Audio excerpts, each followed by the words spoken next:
Bloomberg Audio Studios. Podcasts, radio, news.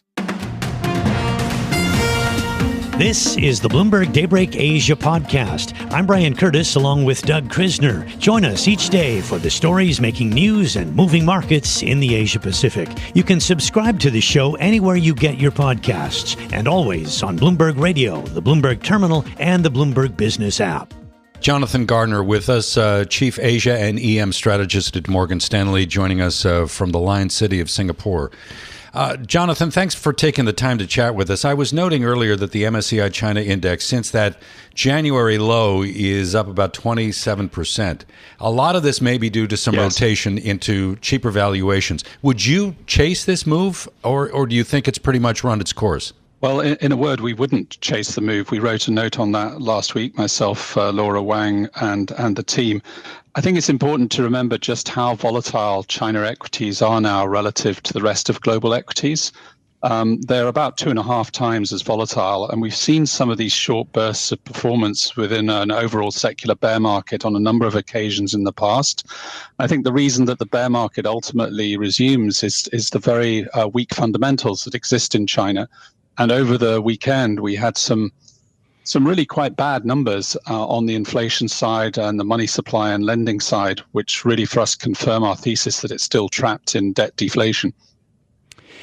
And you have U.S.-China relations as well that sort of looms. Janet Yellen gave kind of tacit confirmation that higher U.S. tariffs on Chinese products are coming, Jonathan. She said basically she hoped China wouldn't retaliate. Doubtful she'd be talking about that if this wasn't coming. But even if they do retaliate on the Chinese side, does this have real teeth for investors, or is it more symbolic for both sides' domestic audiences? Well, the China equity market is driven mainly by domestic consumer stocks, the big major internet e-commerce names. So it doesn't have a lot of exporters directly in the index, though there are some large firms in the A-share market in things like electric vehicles and battery technology. So what really matters for the domestic stock market is just ultimately how weak the consumer continues to be. And there's plenty of evidence that the consumer's paying down mortgage debt for the first time ever. Big ticket spending is diminished, and so people, they're out and about and spending, but much more on smaller ticket items. And we just think this is in stark contrast to some other parts of our coverage universe, for example, India, where the trends are almost completely different. We were talking earlier on the program about the move on the part of Beijing to begin selling the first round of ultra-long special sovereign bonds. I think the sale will begin on Friday, and we're looking at the first tranche of about $138 billion. Do you think there's going to be strong demand for something like this? Well, I'm not a bond market expert, but what I would say is that number is not very large in relation to the size of the Chinese economy, which is around about $18 trillion. And we don't think that it represents an aggregate net fiscal stimulus.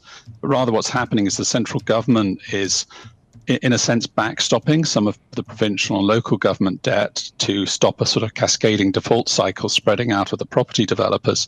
And that's the context in which this bond issuance is happening. It's not a net fiscal injection into the economy. Jonathan, I wanted to ask you briefly about rate cuts. We haven't had a lot of action on that front. Bloomberg Economics is saying that without rate cuts, the PBOC is just pushing on a string. It needs to be sooner rather than later. Is that another thing that doesn't really affect equity flows that much, or does it? Well, it is actually a really key point, so I'm glad you mentioned it. And in a sense, it's quite reminiscent of what was going on in Japan 30 years ago in the early part of their debt deflation bust, that the authorities are looking back with regret at the amount of leveraging up in the prior decade or so. And they're not choosing to flood the system with liquidity at this occasion. There is an important difference, however, with Japan that may partly explain this behavior, and that is that ultimately China is not a developed market sovereign. It is ultimately an EM sovereign in terms of its credit rating.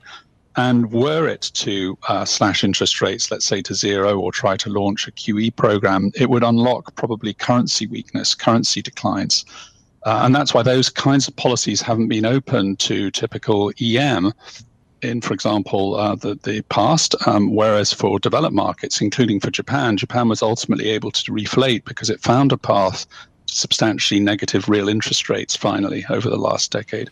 But that may not be open to China.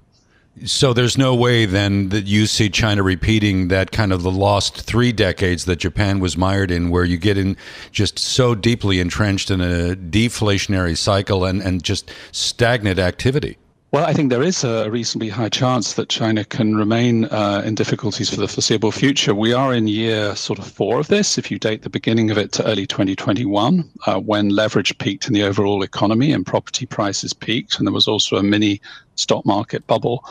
And there's very little sign that the macro is actually turning around.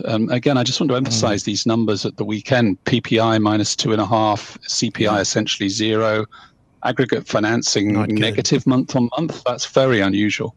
Yeah. I wanted to finish up on, I know you look back at the last 15 or 20 years or so of investing in these markets, and you drew some conclusions in about 30 or 40 seconds. What are among those chief among your observations? I think it's really about the importance of quality in investing in an asset class that is quite volatile. So if you find business models that have superior ROE and strong balance sheets versus their industry peers, and you control for valuation, that's really the answer to successful investing in a difficult top-down environment that you often find in EM. Jonathan, we'll leave it there. It's a pleasure to have you on the program and benefit from your insight. Jonathan Garner is Chief Asia and EM Strategist at Morgan Stanley.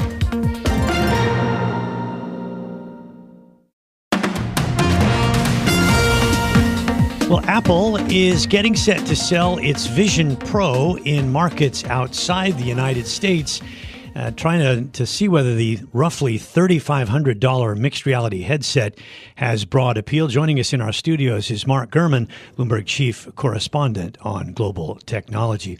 So this is really the biggest device or the newest big device for Apple in a period of time.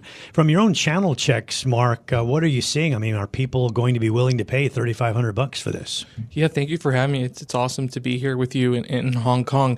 The Vision Pro, like you said, it's Apple's first major new product release in nearly a decade since the Apple Watch came out in 2015.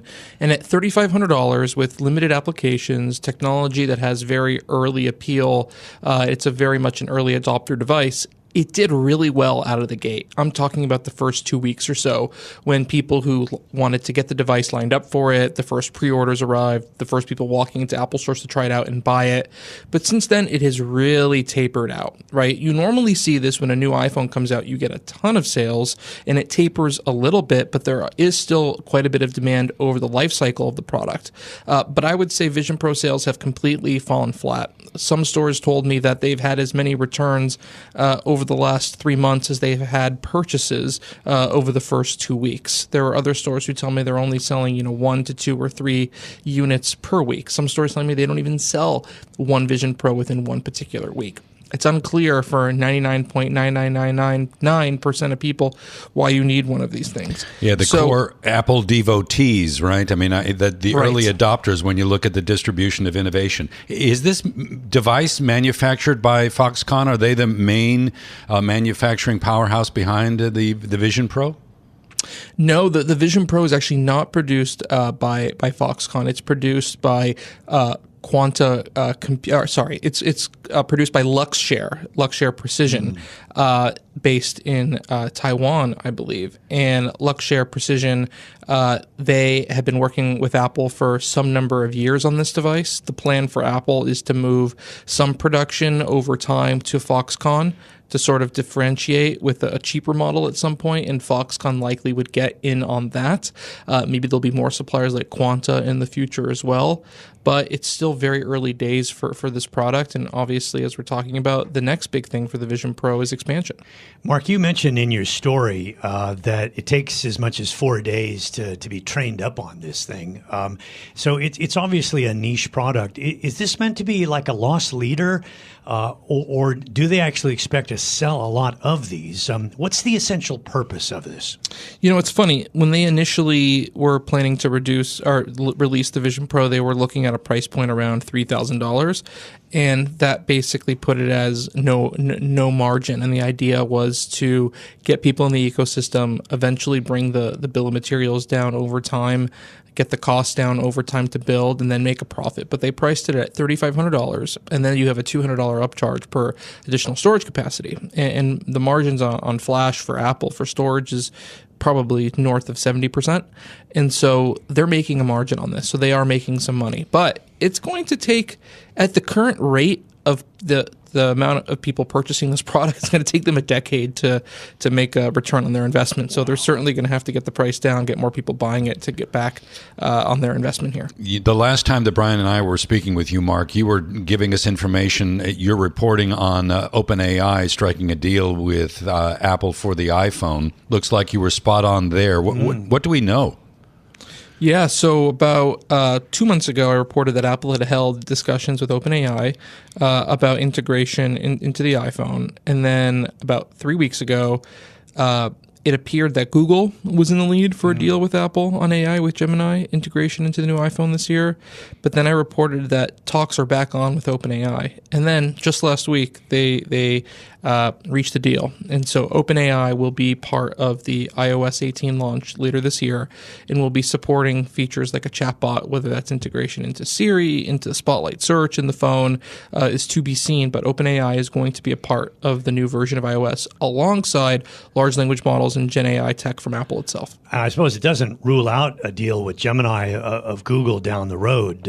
But in terms of AI and its application, if we go back here to the Vision Pro, is there any AI functionality in this? Yeah, I mean, they say that the Vision Pro uses a lot of artificial intelligence to do on-device processing, to mirror your eyes, to create a virtual representation of you. And sure, that is AI, but that's not the AI we're talking about or the AI anyone cares about right now. I would anticipate they get some Gen AI features onto the Vision Pro, maybe a couple features this year, but I would say that's probably more of a next year thing or the year after. The priority, first and foremost, is to get Gen AI baked into the iPhone, then the iPad, then the Mac, then the Apple Watch. And then I would say Vision Pro comes last, probably alongside the Apple TV and the App Store there. The big news, I think, though, regarding the Vision Pro itself is expansion. So it's been in the U.S. now for about 3.5 months. And so they're now bringing in employees from its retail stores in Asia and in Europe and Australia to come to the U.S. to learn how to sell the Vision Pro, how to pitch the Vision Pro to customers. And so you'll see the Vision Pro launch after early June in places like Japan, Korea, China, Hong Kong, Singapore. You'll see France, you'll see Germany, Australia, and I anticipate you'll see Canada and the UK at some point this year. As you know, Mark, China is a big market when it comes to gaming. Is there an intersection here between the gaming environment and the Vision Pro very quickly? I think the Vision Pro, most interesting market for the Vision Pro is probably China because of the gaming interest there. But Apple really needs to boost its gaming capabilities for the device before it really will take off there. The Apple Watch had a slow start. Does the Vision Pro eventually get there, or does this one fail? I think the first model of the Vision Pro will be recalled as a failure, but I think if they get the price down in half, it'll ultimately be a very successful product for Apple. All right, Mark, thank you very much for coming in. We could talk the whole half hour, I suppose, even longer. Mark Gurman, Bloomberg Chief Correspondent on Global Technology.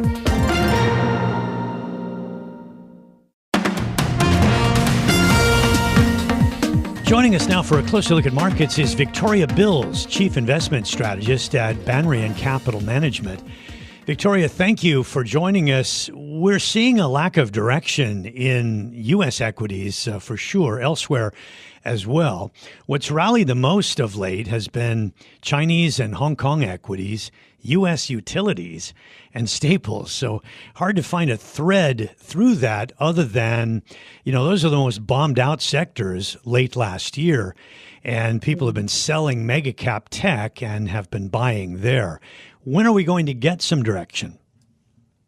Yeah, direction honestly is very hard to come by these days. I think a lot of what we are seeing in the market right now is just if we try to create a single thread, there's a lot of noise when it comes to what the markets are looking at. For example, ETFs are a very common solution for the average investor and for the average consumer investor. And whether that's ETFs or whether that's through volatility trades, particularly, there's a lot of noise in terms of what we're seeing just from the consumer side of the market.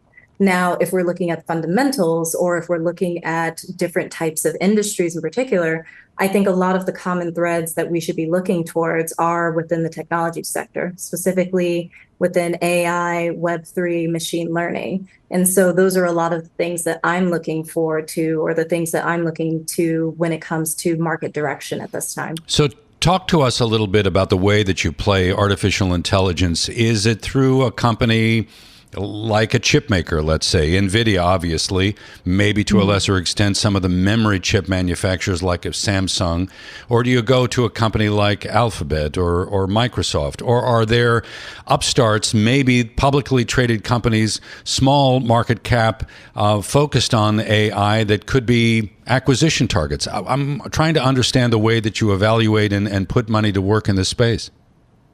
I think there's a few different ways or a few different scenarios in which you can talk about or do all of the companies that you're talking about.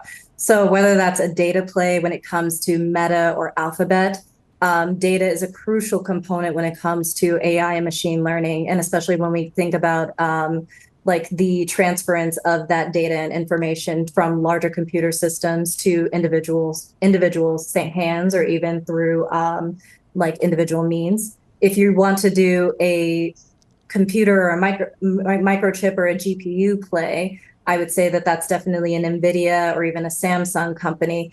The thing about NVIDIA is that they manufacture majority of the GPU chips that are used in AI, as well as in sorry, I'm blanking out on the word right now, but crypto plays as well. So when we're thinking about companies that are within those spaces, those are some of the primary industries that we're looking at. And then the other thing that I like to think about is machine learning. And so again, we're looking at NVIDIA or even Samsung. A lot of the chips that they're creating right now, and especially if we talk about Samsung or even NVIDIA, Samsung particularly, they're hopefully going to like further their partnership with NVIDIA and provide some of the chips that they're using for their Web3 and AI plays. So Samsung only has an upwards tailwinds to gain from continuing to partner with companies such as NVIDIA right now. Well, there's so many derivative bets on this. So we mentioned that companies like NVIDIA and Broadcom are well off their highs. So people have been selling that, and they've been buying into some of these derivative plays, even utilities. That raises a few eyebrows, but these data centers need a ton of electrification. So, people have even spread there. They're buying HVAC companies because, you need cooling systems for all the power that AI needs. So there's been a lot of bets, but I'm wondering, some of those companies have gone up even more in the last month or two than the NVIDIAs of the world. So I'm thinking that maybe now money flows back into the pure plays because they've already spread out. I mean, that's definitely it. I remember back in last year in November, I was very much pro super microcomputer, and that company was originally in the small cap index, but now it's trading at like almost triple or double what I would recommend in terms of a price for purchase. So when it comes to small cap plays or even companies that are like, I would say, more fairly priced in this arena, there's a very slim picking in terms of companies that you could look at to get into the AI world. And going off of what you were saying earlier, a lot of this requires like a lot of manufacturing power in order to create these microchips and in order to create these processors, semiconductor processors as well, which help to process that data. So I honestly, that's where the larger plays come in, because these are the companies that are well equipped in order to create those processes and create that data, create that information. Brian raised an interesting point there, talking about the demand for electricity to power a lot of this processing, whether it's a server farm or individual companies that are set up to kind of run AI applications. Is that a play that interests you in any way? I know it may sound boring to put money to work in a utility, but maybe it's not a utility. Maybe it's something connected to a form of energy that attracts you.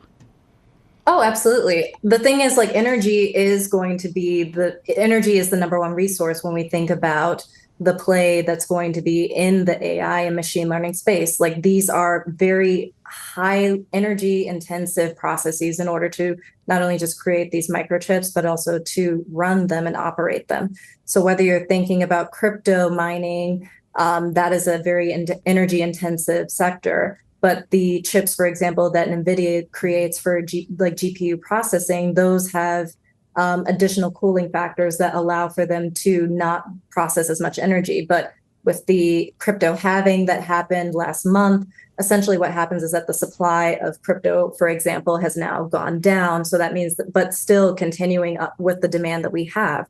So therefore, the logical explanation is that either these crypto mining companies need to add more additional computers and processors in order to meet that demand, or it's just kind of, you're just going to resign yourself to the fact that maybe you're not going to be able to mine as much crypto as you might have been able to in the past. Okay. But let's get to the broader market briefly. People are worried about what's out there. The market near all-time highs would seem to be telling us that 6 to 9 months out, things will still be okay. It's the nervous commentators that are suggesting that stagflation is a risk this year. The market seems to be saying, sure, anything's possible. Stagflation is not happening anytime soon. Your thoughts on that? I don't think stagflation is happening anytime soon. I think that, again, labor markets remain pretty strong, and while inflation rates are pretty high, but there's no reason to believe that CPI and PPI particularly won't come near or close to the consensus that we currently have. Right now, when we think about what the Fed is doing, we're basically in a process right now, or in a race to try and temper inflation or temper consumer sentiments in order to basically combat that inflation. What we've seen, however, is that consumer savings has gone down overall for the past quarter, I believe. Consumer spending has also gone up. And then the other part of that is that wages have not matched savings, but they're not outpacing consumer spending. Okay. So what we're seeing, the overarching message of that is that what the Fed is doing is working. Okay, Victoria, thank you so much for being with us here. Enjoyed it. Victoria Bills, Chief Investment Strategist at Banrion Capital Management. This has been the Bloomberg Daybreak Asia podcast, bringing you the stories making news and moving markets in the Asia Pacific. Visit the Bloomberg Podcast channel on YouTube to get more episodes of this and other shows from Bloomberg. Subscribe to the podcast on Apple, Spotify, or anywhere else you listen, and always on Bloomberg Radio, the Bloomberg Terminal, and the Bloomberg Business app.